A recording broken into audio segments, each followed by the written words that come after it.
Xin chào các bạn, hôm nay mình xin chia sẻ với các bạn cách làm món bánh xèo nhân củ hủ dừa tôm thịt. Món bánh xèo là một trong những món ăn quen thuộc mỗi khi nhắc đến miền Tây. Món bánh này có thể được làm với rất nhiều loại nhân khác nhau và rau ăn kèm thì cũng rất là đa dạng. Và thật là thiếu sót nếu không kể đến món bánh xèo nhân củ hủ dừa được rất nhiều người yêu thích. Củ hủ dừa là cái phần quý nhất trong cây dừa, bởi vì mỗi một cây dừa chỉ có một củ hủ dừa duy nhất. Củ hủ dừa khi ăn vào các bạn sẽ cảm nhận được cái độ giòn, có vị ngọt tự nhiên, khi kết hợp với tôm thịt tạo nên hương vị độc đáo rất là khó quên. Nào, các bạn hãy cùng mình vào bếp để thực hiện món bánh xèo này nhé. Để làm món bánh xèo này thì ở đây mình có chuẩn bị là 300g tôm, 300g thịt nạc. Thịt nạc này là do nhà mình có sẵn, còn các bạn làm thì các bạn chọn thịt ba chỉ, vừa có nạc vừa có mỡ, ăn sẽ ngon hơn. Cái phần nhân này thì nó rất là đa dạng, các bạn có thể làm từ thịt vịt xiêm, hến, hải sản và cái số lượng nhiều hay ít là do tùy các bạn. Và ở đây mình có là một bịch bột bánh xèo 500g và một bịch bột chiên dầu 150g,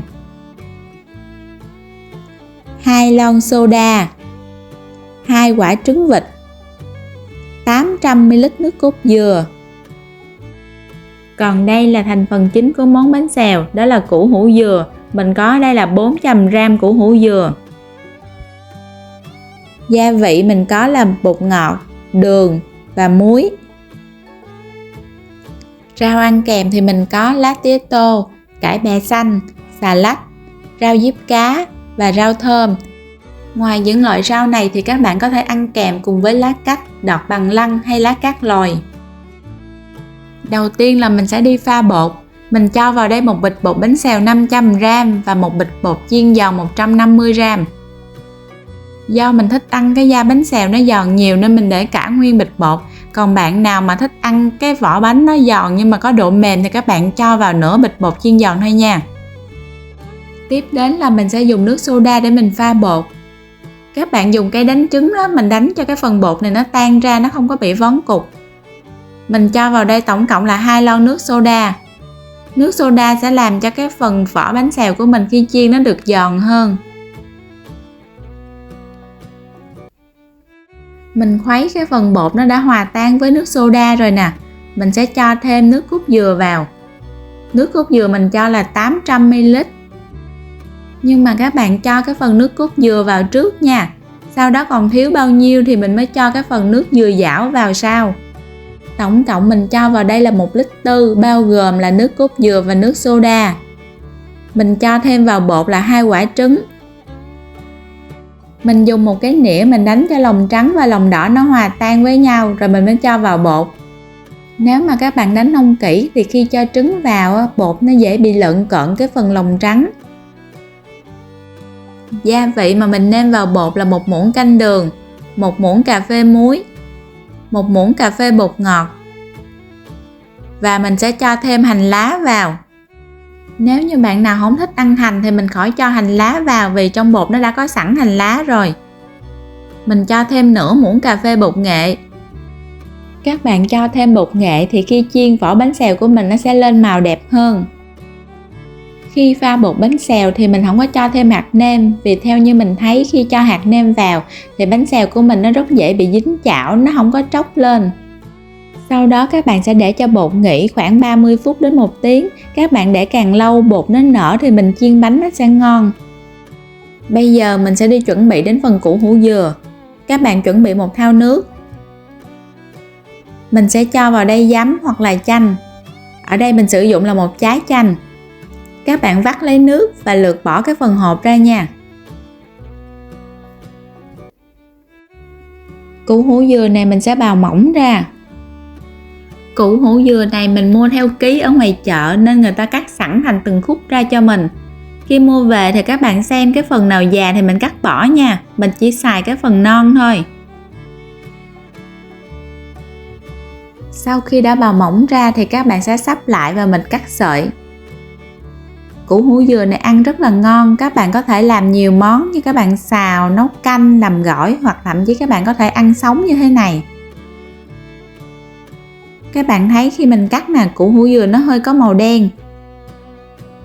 cho nên cắt xong là mình phải cho vào thau nước chanh liền để cho củ hủ dừa của mình nó được trắng. Các bạn để đó các bạn ngâm trong khoảng 15 đến 20 phút, sau đó các bạn sẽ vớt ra và mình rửa lại với nước lạnh khoảng 2 đến 3 lần và mình để cho ráo nước. Để đó đi và mình sẽ đi làm dưa chua. Mình bào sợi củ cải đỏ và củ cải trắng ra, sau đó mình cho 1 muỗng canh đường, 1 muỗng cà phê muối. Mình trộn đều lên cho phần củ cải đỏ và củ cải trắng này nó thấm đường muối. Mình dùng ở đây là một cái củ cải đỏ và một cái củ cải trắng. Các bạn cũng có thể sử dụng đu đủ để làm dưa chua. Cái đoạn này mình quên quay ngang điện thoại rồi nên các bạn chịu khó xem nha. Chờ cho cái phần củ cải nó thấm đường muối thì mình sẽ đi làm nước mắm.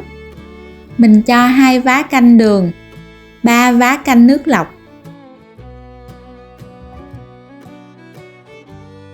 2 vá canh giấm và 2 vá canh nước mắm. Mình khuấy cho nó tan đều ra. Các bạn sử dụng cái gì để lường cũng được, miễn sao nó đúng tỷ lệ là được. Sau đó mình sẽ cho cái phần tỏi ớt này vào. Mình cho cái phần tỏi ớt này vào sau cùng để cho tỏi ớt nó nổi lên trên mặt. Các bạn cho trước là tỏi ớt nó sẽ bị chìm xuống á. Nước mắm này mình làm ít ăn liền trong ngày cho nên mình không có nấu nha. Còn nếu như các bạn để lâu thì các bạn hãy nấu nước mắm rồi để nguội mình hãy cho tỏi ớt vào. Xong rồi bây giờ mình sẽ quay lại mình đi làm nước dưa chua. Các bạn cho vào đây là 200 ml nước lọc, 1 muỗng canh đường, 4 muỗng canh giấm. Mình khuấy cho cái phần này nó tan ra.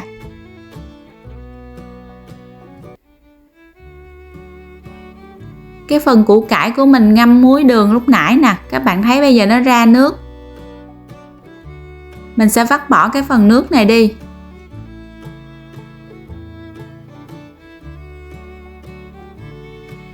Sau đó mình sẽ cho vào cái tô nước giấm. Vậy là mình đã có một tô dưa chua và một tô nước mắm để ăn chung với bánh xèo. Nhìn hấp dẫn quá. Tiếp đến mình sẽ đi xào cái phần nhân. Các bạn bắt lên bếp một cái chảo, mình cho vào 2 muỗng canh dầu ăn và 1 muỗng cà phê tỏi. Sau đó mình sẽ phi vàng cái phần tỏi này lên. Mình cho thịt vào mình xào. Mình chỉ xào cái phần thịt này thôi chứ mình không có xào tôm. Còn bạn nào xào tôm thì các bạn lột vỏ tôm nha. Xào khi mà thịt nó đã săn lại rồi, mình sẽ cho vào đây là nửa muỗng cà phê hạt nêm, 1/4 muỗng cà phê muối và 1/4 muỗng cà phê đường. Mình cứ vậy mình xào đến khi nào mà thịt nó chín thì mình sẽ cho tiêu vào. Các bạn nêm nếm lại cho vừa với khẩu vị của gia đình mình nha. Chín rồi mình sẽ tắt bếp và mình cho cái phần thịt này ra dĩa. Tôm lúc nãy mình không có xào chung với thịt là mình đem mình đi chiên. Các bạn sẽ bắt lên bếp một cái chảo và mình cho vào một cái lượng dầu hơi nhiều một xíu nha. Sau đó mình sẽ cho tôm vào mình chiên. Khi cho tôm vào các bạn nhớ cẩn thận nha. Tôm nó có nước cho vào nó rất dễ bị văng dầu. Mình dùng đũa mình đảo đều cái phần tôm này để cho tôm nó được vàng đều các mặt. Mình thích ăn tôm chiên hơn là xào chung với thịt là bởi vì tôm chiên nó có cái vỏ giòn bên ngoài nhưng vẫn giữ được cái độ ngọt bên trong của thịt tôm. Khi mà tôm đã gần vàng thì các bạn sẽ dùng đũa các bạn đảo liên tục bởi vì tôm lúc này rất là dễ bị khét. Các bạn thấy vỏ tôm đã vàng giòn rồi thì mình sẽ gấp ra. Tùy vào sở thích của từng người mà mình sẽ chiên cho tôm giòn nhiều hay ít. Các bạn gấp tôm ra vợt và mình lắc cái vợt để cho tôm nó nhiễu hết dầu. Tôm mà các bạn chiên như thế này thì mùi rất là thơm và nhìn cái màu nó cũng đẹp nữa. Xong rồi thì cuối cùng mình sẽ đi xào củ hủ dừa. Mình cho tỏi vào mình phi cho nó vàng lên. Và mình cho phần củ hủ dừa này vào mình xào. Củ hủ dừa này mình để vậy mình ăn sống cũng được nên mình không cần xào lâu quá. Mình cho vào đây 1 muỗng cà phê hạt nêm. Các bạn xào cái phần nhân thì các bạn sẽ xào với lửa lớn để nó không có bị ra nước. Khi củ hủ dừa này vừa chín tới thì các bạn sẽ tắt bếp. và mình cho hành lá vào. Và cuối cùng là mình sẽ gấp ra dĩa. Phần nhân cũng đã được xào xong và bột cũng đã nở. Bây giờ mình sẽ đi chiên bánh xèo. Khi chiên bánh xèo thì mình để cho chảo thật là nóng. Sau đó mình cho một ít dầu vào. Mình dùng cây quét dầu mình quét đều lên thành chảo. Lúc này thì mình sẽ để lửa vừa để cho chảo nó nóng. Mình múc một vá bột, rưới vào chảo theo hình vòng tròn dọc theo phần viền chảo. Mình nghiêng chảo để cho bột tự chảy đều cả mặt chảo. Sau đó thì các bạn sẽ đậy nắp chảo lại để cho bột nó chín. Do nhân của mình đã được xào chín trước nên mình sẽ không cho vào trước. Mình đợi bột nó chín xong rồi mình mới cho nhân vào sau. Mình cho vào đây là củ hủ dừa. Cái phần nhân này các bạn thích ăn nhiều hay ít thì các bạn sẽ cho vào nha. Lúc này mình sẽ để lửa nhỏ để cho bánh nó vàng giòn. Các bạn để lửa lớn quá thì bánh nó khét mà nó chưa có được giòn á. Mình cho thêm thịt và tôm vào.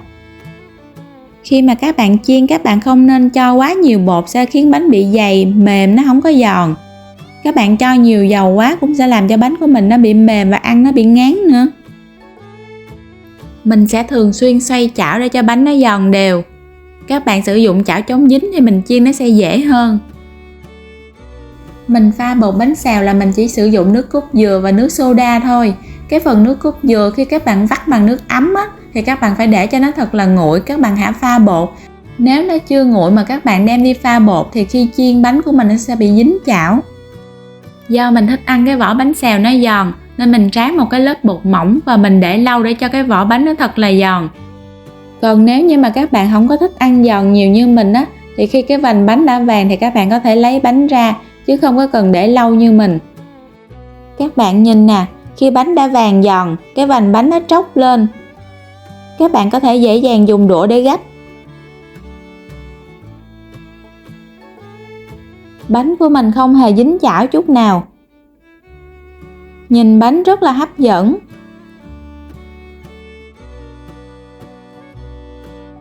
Bây giờ mình sẽ lấy bánh ra nha.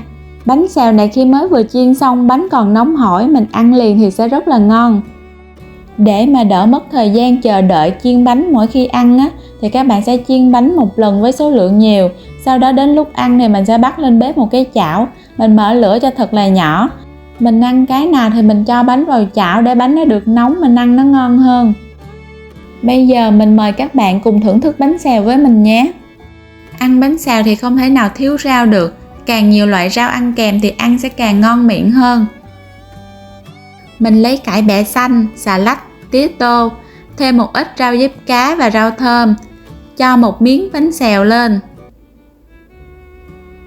Mình gắp thêm một ít củ hủ dừa, một miếng thịt và thêm một con tôm nữa. Sau đó mình sẽ cuộn bánh xèo lại.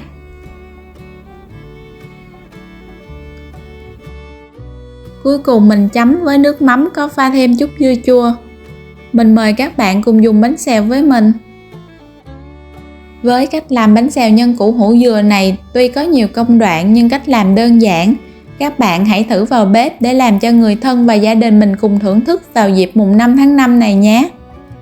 Cảm ơn các bạn đã theo dõi. Các bạn ấn đăng ký kênh để ủng hộ mình nhé. Goodbye!